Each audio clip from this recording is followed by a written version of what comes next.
میں بتا دینا چاہتا ہوں پاکستان کے کسی ادارے کے اندر اب اتنی ہمت نہیں کہ اس پاکستانی عوام کو روک سکے. لیکن میں آپ کی بات پہ لیکن عمران خان نے ہمیں ایک چیز سکھائی ہے, اپنے ملک کو نقصان نہیں پہنچانا. ہم اس چیز پہ قائم ہیں. ہم یہاں پہ جتنے دن ہمیں کھڑا ہونا پڑے, ہم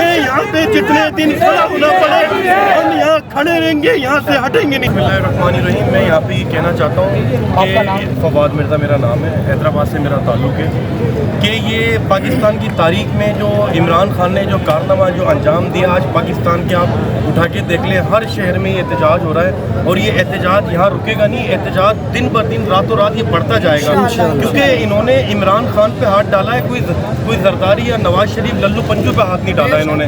عمران خان ہماری ریڈ لائن ہے, تھا اور رہے گا. اور میں یہ ایک بات بتانا چاہتا ہوں, یہ جماعت انہوں نے بھی کہیں عمران خان کو ٹرائل بیسس پہ تو نہیں اٹھایا کہ سر یہ دیکھیں, بات یہ ہے کہ عمران خان نے پاکستان کی تاریخ میں یہ سمجھتا ہوں, ہر بندے کی اپنی رائے ہوتی ہے, پاکستان کی تاریخ میں یہ واحد لیڈر آیا ہے جس نے ہر بندے سے ٹکر لے لی ہے, صرف اس قوم کے لیے اور اس پاکستان کے لیے. عمران خان کو کیا ضرورت تھی ہمارے لیے دن رات ایک کرے ہوئے, اس نے کیا ضرورت ہے عمران خان کو, کہ نواز شریف نے کیا دیا اس قوم کو؟ کچھ بھی نہیں دیا. لندن میں بیٹھا ہوا بھاگ کے اس ملک کے لیے چھوڑے, اس قوم کے لیے چھوڑ دیا. اگر عمران خان بھی دوسروں کی طرح ہوتا, وہ تو 4 دفعہ حکومت کر چکا تھا پاکستان کے اوپر, اور اگلی 4 باریاں بھی عمران خان لے لیتا. سر یہ وہ عمران خان اسی بات پہ تو اٹل ہے, میں ڈیل نہ کروں گا نہ کرنے دوں گا. یہ اسی بات پہ عمران خان اٹل ہے. جو آپ نے جو سوال کیا کل اسد عمر نے جو ایک نیوز ٹاک میں جو انہوں نے کہا تھا, میں یہ سمجھتا ہوں اسد عمر نے بالکل ٹھیک کہا. سیاسی پارٹیوں کا یہی کام ہوتا ہے, بیٹھ کے بات کرنی چاہیے. لیکن ابھی جو صورت حال ہے پاکستان کے اندر, یہاں پہ کس سے بات کریں؟ ہمارا آرمی چیف آیا, ہم سمجھتے تھے وہ حافظ قرآن ہے, وہ پاکستان کا سوچے گا. کیا سوچا اس نے ان 4 مہینے؟ سر اس کی وجہ یہ ہے کہ اس پاکستان کو جو رن کر رہے ہیں وہ کون کر رہے ہیں؟ اس پاکستان کے جو سب سے بڑے جو حکمران ہیں, یہ سیاستدان تھوڑی ہیں, یہ فوج ہمارے پاکستان کو ٹیک آف کرتی ہے. یہ تو سیاستدان تو کٹ پتلی ہے. زرداری نے ایک بیان دیا تھا 2-3 سال 4 سال پہلے کی بات ہے, کہ میں اینٹ سے اینٹ بجا دوں گا.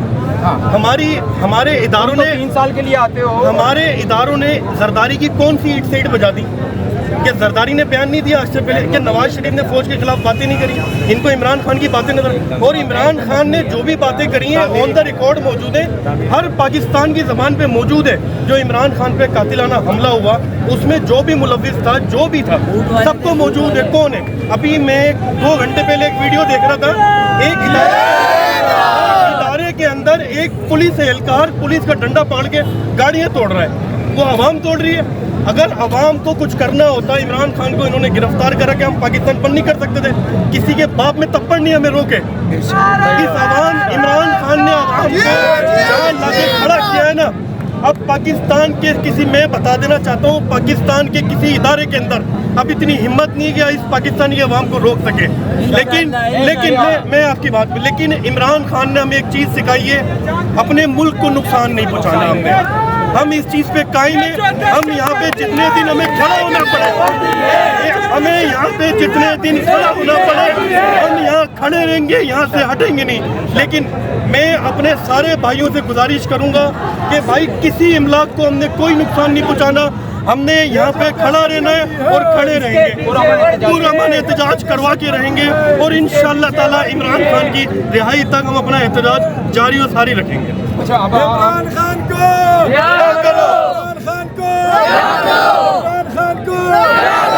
جی وہ سب سر بات دراصل یہ ہے اگر یہ جج بھی ان کی فیور میں ہوتے, وہ پاکستان کے آئین کو مد نظر رکھتے ہوئے آئین کے مطابق فیصلہ کرنا چاہ رہے ہیں جج, کیونکہ جج بھی میں سمجھتا ہوں, دوسرے نہیں سمجھتے ہوں گے, جج بھی آج پاکستان کے آئین کے ساتھ کھڑے ہونے کی پوری کوشش کر رہے ہیں. اور ہمیں بحیثیت قوم ہمیں یہ چاہیے اپنی عدلیہ کے ساتھ بھرپور تعاون کریں. ان کی حمایت میں بھی ہم نکلے روڈوں کے اوپر, کہ آج سے پہلے جو کالے کوٹ پہن کے جو عدالت میں گئے, جو ججز جو کھڑے ہوتے ہیں اگر وہ نیوٹرل, تو ان کی تو ویڈیو اور آڈیو لیکس آ جاتی ہیں, وہ بیچارے پھر اس کے پیچھے کون ہے؟ سر یہ بلیک میلنگ ہے نا, اصل تو بلیک میلنگ چل رہی ہے یہاں پہ. وہ عمران خان کو انہوں نے کتنی دفعہ بلیک میل کرنے کی کوشش کری اور اب تک پیچھے پڑے ہوئے. وہ مرد کا بچہ ہٹا لے, وہ کہہ رہا میں کسی بھی چیز میں ان کے ساتھ کمپرومائز نہیں کروں گا. کیوں نہیں کرے گا؟ صرف اور صرف اس ملک کے لیے اور قوم کے لیے.